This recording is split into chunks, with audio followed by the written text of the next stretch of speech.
பிலிப்பை பார்த்து ஏசு சொன்னார், நீ இத்தனை காலம் என் கூட இருந்த, இன்னும் என்ன நீ அறியவில்லையான்னு. ஒரு நல்ல கடவுளோடு நடக்கக்கூடிய மனிதனோ மனுஷியோ முதலாவது தேவனிடத்தில் கேட்க வேண்டும். ஆண்டவரே நீங்க என்ன சொல்றீங்க? பேதுருட்ட கேட்டாரு, மக்கள் என்ன சொல்றாங்கன்னு கேட்டாரு. ஐயா உங்களை யோவான்றாங்க, யோவான் ஸ்நானன்றாங்க, ஐயா உங்களை எரேமியான்றாங்க, அப்படின்றாங்க, உங்களை வந்து ஒரு சிலர் பெயல்செபுல்னு கூட சொல்றாங்க இயேசுவை.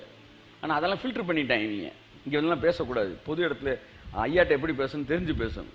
அப்படிலாம் உங்களை பற்றி பேசுகிறாங்கன்னு குப்பையெல்லாம் பேசாமல் இந்த விஷயங்கள்லாம் சொல்கிறாங்க. இப்பெல்லாம் பேசுகிறாங்கன்னு அதில் வந்து ஏசு எல்லா விதத்திலும் ஏசு கிறிஸ்துவை பற்றி அண்டர் எஸ்டிமேட் பண்ண விஷயமா தான் இருக்குது.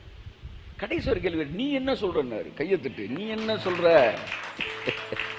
அக்கா என்ன சொல்லிச்சு, அம்மா என்ன சொல்லிச்சு, நீ என்ன சொல்ற? அவன் சொன்னான், நீர் தேவனுடைய குமாரனாகிய கிறிஸ்து அப்படின்னா. அப்பதான் சொல்றார் இயேசு, இதை